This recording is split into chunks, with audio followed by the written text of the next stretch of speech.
Welcome back to moto vlog ಮತ್ತು lifestyle ವ್ಲಾಗ್ಗೆ.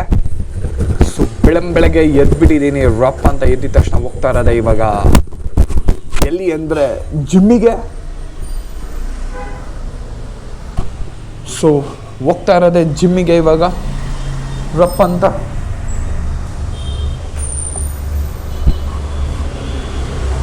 ಅದೆಷ್ಟು ಬೇಗ ಬೆಳಗ್ಗೆ ಆಗಿಬಿಡುತ್ತೋ ಗೊತ್ತಿಲ್ಲ, ಅದಾದಮೇಲೆ ಅದೆಷ್ಟು ಬೇಗ ರಾತ್ರಿ ಆಗಿಬಿಡುತ್ತೆ ಅಂತ ಮಾತ್ರ ಗೊತ್ತಿಲ್ಲ.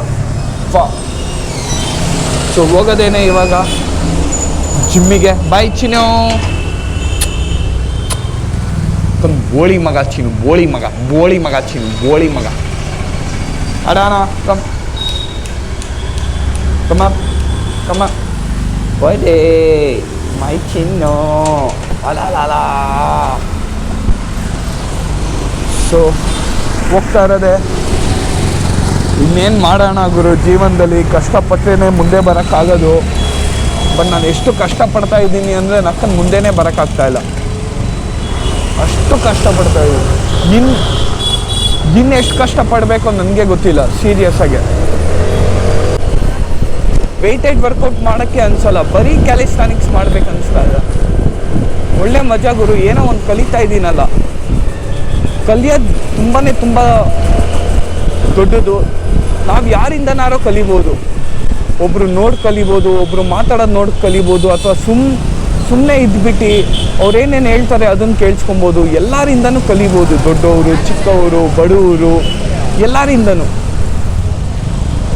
ಎಷ್ಟು ಎಕ್ಸ್ಪೀರಿಯನ್ಸ್ ಆಗುತ್ತೆ ಹೇಳಿ. ನೋಡ್ಕೊಂಡು ಕಲ್ತ್ರೇ ನಕ್ಕನ ಜೀವನದಲ್ಲಿ ಉದ್ಧಾರ ಆಗಿಬಿಡ್ಬೋದು. ಮತ್ತೆ ಕಸ ಹಾಕ್ಬಿಟ್ಟಿದ್ದಾರೆ ಬೋಳಿ ಮಕ್ಕಳು. ಓ ಮೈ ಗಾಡ್,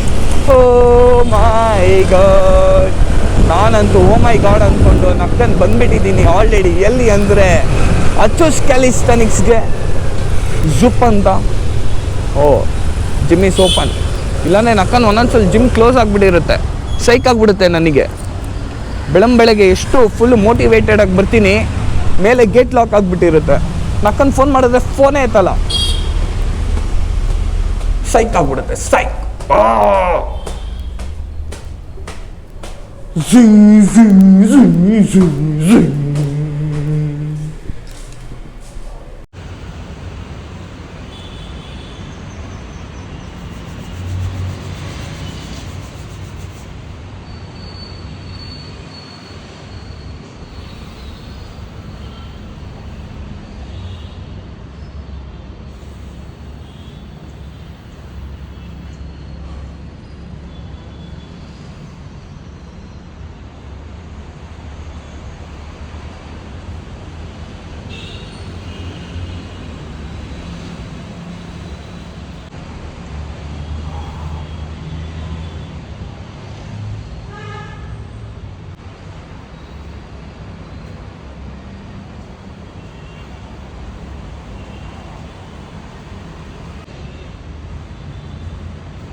ಫೈನಲಿ ಚಿನ್ನಗೊಂದು ಬೋನ್ ಪರ್ಚೇಸ್ ಮಾಡಾಯಿತು.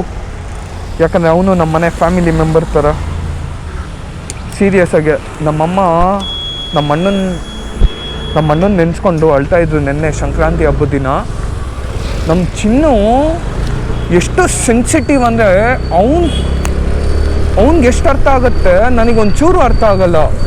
ನಮ್ಮಮ್ಮ ಅಳ್ತಾ ಇದ್ದರೆ ಹೋಗಿ ನಮ್ಮಮ್ಮನ ಪಕ್ಕ ಕೂತ್ಕೊಂಡು ಎಷ್ಟು ಚೆನ್ನಾಗಿ ಕೂತಿದ್ದ ಅಂದರೆ ಹಗ್ ಮಾಡಿಕೊಂಡು, ಅಯ್ಯೋ ನನಗೆ ಅವಾಗ ಅನಿಸ್ತು ಗುರು, ದೇವರು ನಮ್ಮ ಈಶ್ವರ ಎಲ್ಲಿದ್ದಾನೆ ಅಂದರೆ ಈಶ್ವರ ನಾಯಿಯೇ ಗುರು, ಒಂದು ರೂಪ, ನಾಯಿ ಒಂದು ರೂಪ ಈಶ್ವರಂದು. ಅದಕ್ಕೆ ನಾಯಿನ ತುಂಬ ಪೂಜೆ ಮಾಡಿ ಊಟ ಹಾಕಿ. Please, love you so much guys, thank you.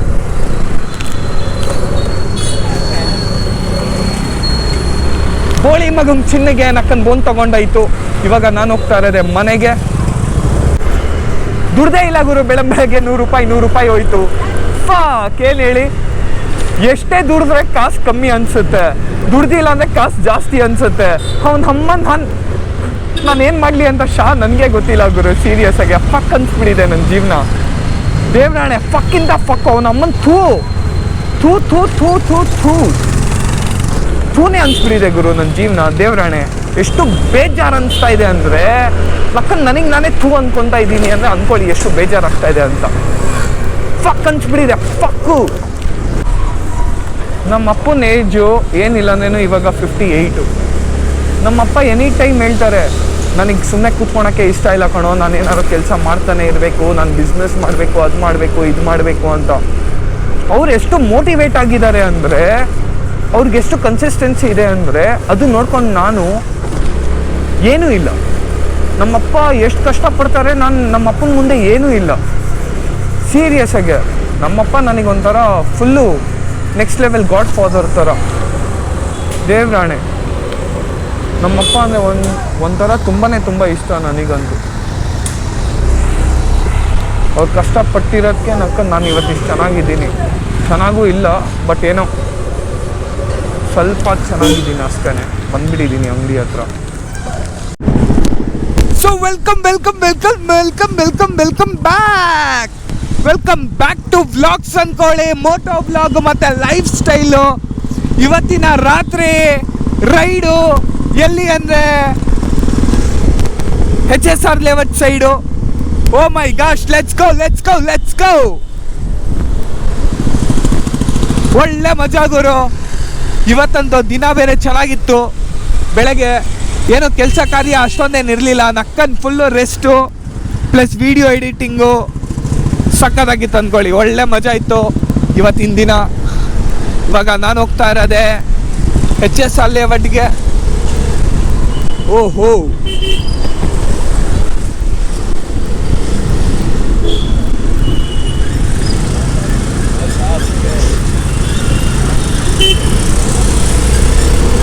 Full traffic.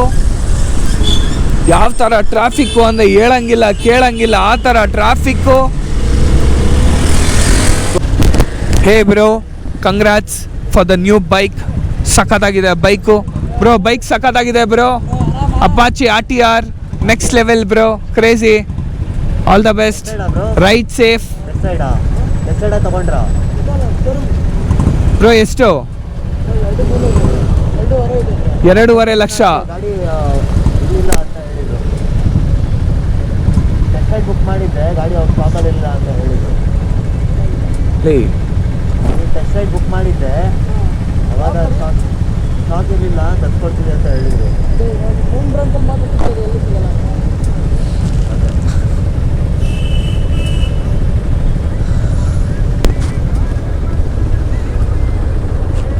Subhash ಅಂತಾನಾ? ನಾನು ನಿಮ್ಮ ಫ್ಯಾನು. ನೀವು ಒಂದು ಫೋಟೋ ಹಾಕ್ಬಿಟ್ಟಿದ್ವಿ.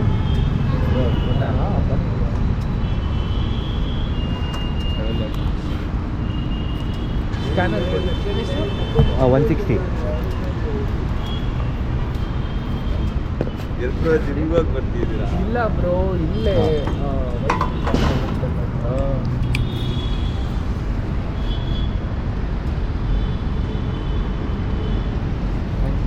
ಸೂಪರ್ ಆಗಿದ್ದೀರಾ. ಓಕೆ ಬ್ರೋ, ಸಿಯಾ.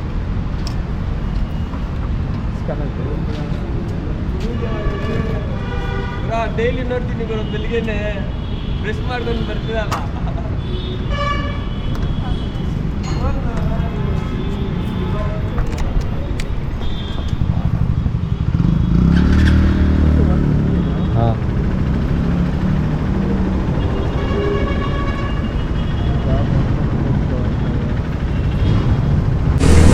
ನಮ್ಮ ಅಪ್ಪ ಅಮ್ಮಂಗೆ ಏನಿಲ್ಲ ಅಂದ್ರೇನು ಇವಾಗ 50+ ಏಜ್ ಬೇರೆ ಆಗಿಬಿಟ್ಟಿದೆ. ನಮ್ಮ ಅಪ್ಪ ಅಮ್ಮ ಎಷ್ಟು ಕಷ್ಟಪಟ್ಟಿದ್ದಾರೆ ಅಂದರೆ, ದೇವ್ರಾಣೆ ನಾನಿವತ್ತು ಊಟ ಬಟ್ಟೆ ಒಂಚೂರು ಚೆನ್ನಾಗಿದ್ದೀನಿ ಅಂದರೆ ನಮ್ಮ ಅಪ್ಪ ಅಮ್ಮನೇ ಕಾರಣ. ಯಾಕಂದರೆ ನಮ್ಮ ಅಪ್ಪ ಅಮ್ಮ ಹಾಕೊಡೋಕ್ಕೆ ಬಟ್ಟೆ ಕೂಡ ಇರಲಿಲ್ಲ ಬೆಂಗಳೂರಿಗೆ ಬಂದಾಗ.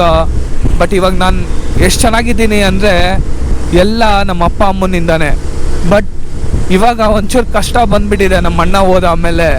ಬಟ್ ಬಟ್ ನಾನಂತೂ ಇವಾಗ ನಮ್ಮ ಅಪ್ಪ ಅಮ್ಮನ ಎಷ್ಟು ಚೆನ್ನಾಗಿ ನೋಡ್ಕೊತೀನಿ ಅಂದರೆ ತುಂಬ ಚೆನ್ನಾಗಿ ನೋಡ್ಕೊತೀನಿ. ಹೇಳೋಕ್ಕೆ ಆಗಲ್ಲ, ಅಷ್ಟು ಚೆನ್ನಾಗಿ ನೋಡ್ಕೊತೀನಿ. ತುಂಬ ಕಷ್ಟಪಡ್ತೀನಿ.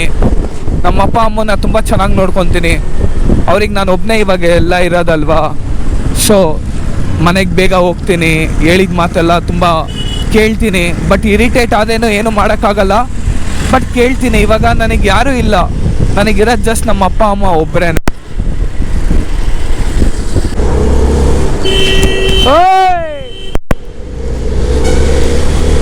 ಡೈಲಿ ಬೆಳಗ್ಗೆ ಎದ್ದರೆ ರಾತ್ರಿನೇ ಮನೆಗೆ ಹೋಗೋದು.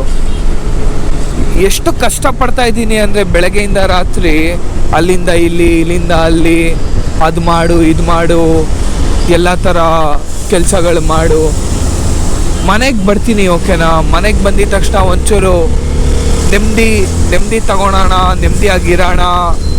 ಜೀವನದಲ್ಲಿ ಏನಾರು ಒಂಚೂರು ಸೇವಿಂಗ್ ಮಾಡೋಣ. ಸೇವಿಂಗ್ ಎಲ್ಲ ಆಗತ್ತೆ, ಖರ್ಚುಗಳೇ ಅಷ್ಟಿದೆ, ಸಾಲನೇ ಅಷ್ಟಿದೆ. ಸೇವಿಂಗ್ ಎಲ್ಲಿ? ₹1 ಸೇವಿಂಗ್ ಇಲ್ಲ. ಏನು ಮಾಡೋಕ್ಕೆ ಆಗ್ತಾ ಇಲ್ಲ. ಇದರಿಂದ ಆಚೆನೇ ಬರೋಕ್ಕಾಗ್ತಾ ಇಲ್ಲ. ಎಷ್ಟು ಆಚೆ ಬರೋಕ್ಕೆ ಯೋಚನೆ ಮಾಡ್ತಾ ಇದ್ದೀನಿ ಅಂದರೆ ಸತ್ತೋಗ್ತಾ ಇದ್ದೀನಿ ಆಚೆ ಬರೋಕ್ಕೆ. ಬಟ್ ಏನು ಅನಿಸ್ತಾ ಇದೆ, ಬಟ್ ಆಚೆನೇ ಬರೋಕ್ಕಾಗ್ತಾ ಇಲ್ಲ ನನಗೆ. ಅದೇನೋ ಗೊತ್ತಿಲ್ಲ, ಅದೆಲ್ಲೋ ಸ್ಟಕ್ ಆಗಿಬಿಟ್ಟಿದ್ದೀನೋ ಅಥವಾ ಏನೋ ಆಗಿಬಿಟ್ಟಿದ್ದೀನೋ ದೇವ್ರಾಣೆ, ನನಗೆ ಗೊತ್ತೇ ಇಲ್ಲ. ಒಟ್ಟಿನಲ್ಲಿ ಆಚೆನೇ ಬರೋಕ್ಕಾಗ್ತಾ ಇಲ್ಲ. ತುಂಬ ಕಂಟ್ರೋಲ್ ಮಾಡ್ಕೊಂಡಿದ್ದೀನಿ. ಏನು ಮಾಡ್ಬೇಕಂತಲೇ ಗೊತ್ತಿಲ್ಲ. ಫಕ್ ಆಗಿಬಿಟ್ಟಿದೆ ನನ್ನ ಜೊತೆ. ಬೆಲ್ಜಿಯಂ ವೇಫಲ್ಲು ರಾತ್ರಿ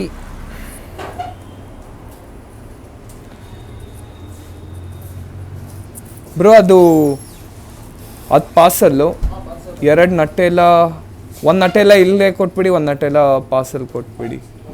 ಸಾಯ್ಕ್.